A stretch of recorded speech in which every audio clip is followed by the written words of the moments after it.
Hello everyone, my name is Asila Dumanani. I am a Chadian based in Canada. I would like to share my thoughts with regards to the African state of politics at this very moment of 2023, and also a voice and opinion regarding the French politics, and also the what seems to be in a lot of media are portraying it as a anti-French resentment. There is no such a thing as an anti-French resentment in Africa or amongst Africans.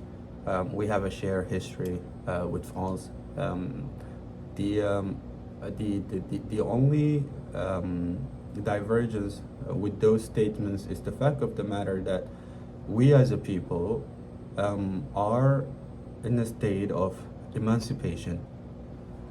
France, for instance, my country of Chad, France has colonized Chad for over 75 years.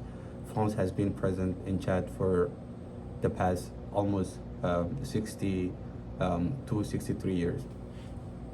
Basically, the constant domination of France over our countries, the constant interferences when it comes to African internal affairs, the constant embezzlements in terms of economic warfare against our countries, the imposed colonial franc, and also the agreement in terms of the post-colonial agreement that has been signed with de Gaulle and also some of our leaders at that time.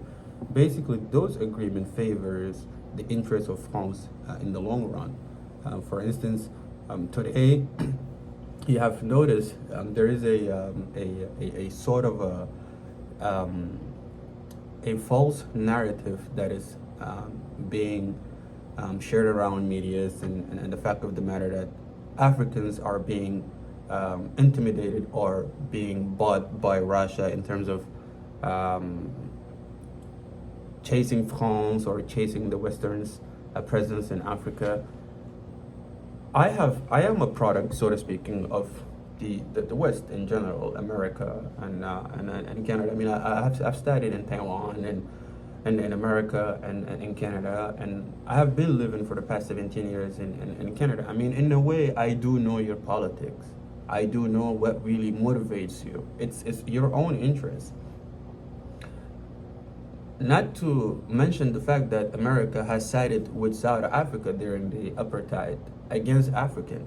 Not to mention the fact that France had sided against African during the apartheid, whether in Namibia towards the purchase of uranium, or from South Africa or any other countries. Not to mention the fact that America under Obama bombarded and had destroyed Libya, which opened up a Pandora box that is today swallowing whole of the Sahel. Not to mention the fact that American and Western leaders constantly working to reduce African population. Not to mention the fact that your companies are constantly supporting dictatorships that are docile to their own interests. We the people have the right to exist. We the people have the right to live decently. Do you really think that we love to just immigrate to your nation and become your worker and make your company, your economy even stronger and grow it? Definitely not. We want to live in peace in our countries.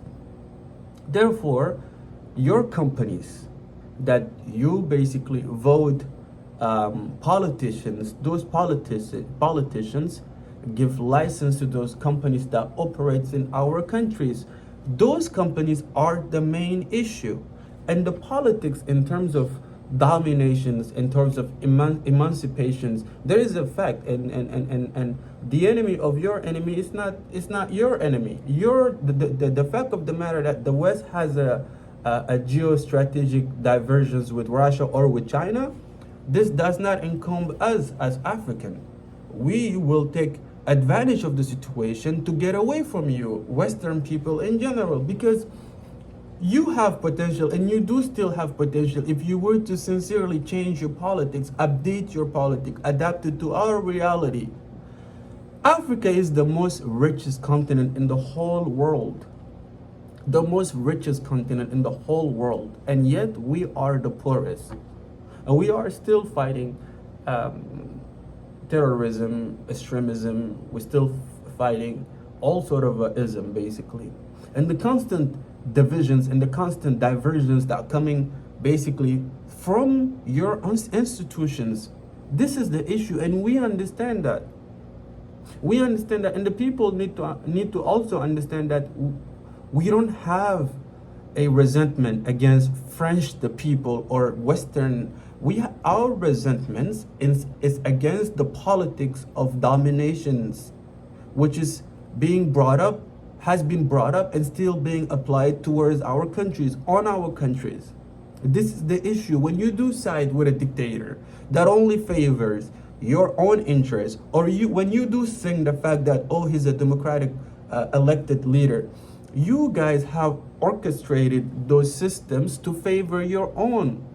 How come a foreign nation, a company, will invest just the same way you do in America with American politicians that will favor your interest or your ideal once they became president, once they have the power? You do the same in our countries. And the minute a leader decided not to defend your interest, they become an enemy.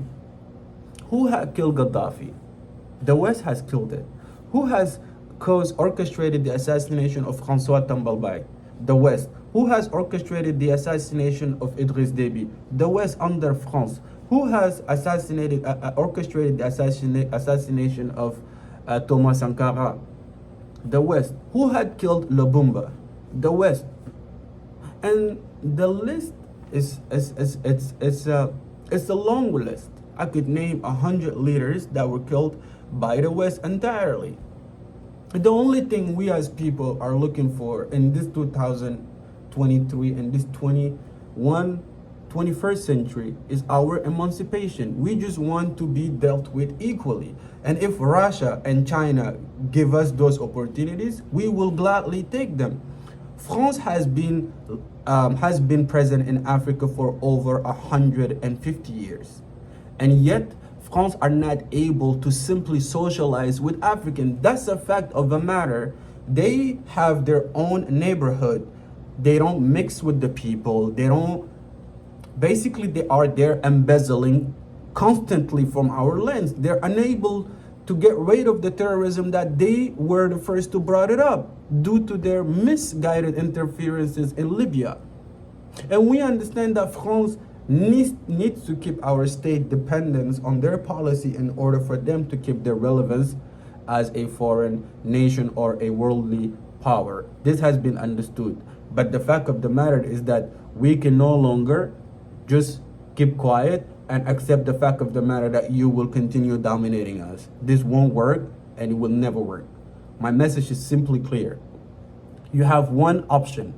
You could either adapt to this movement, or you could watch this movement go far and far and far away from you. Yesterday it was Niger, it was Mali, it was Burkina, it was Guinea. And bear in mind, Chad will also fall. And once Chad is gone, you can never ever catch up to that train. Share this message, please, and I thank you.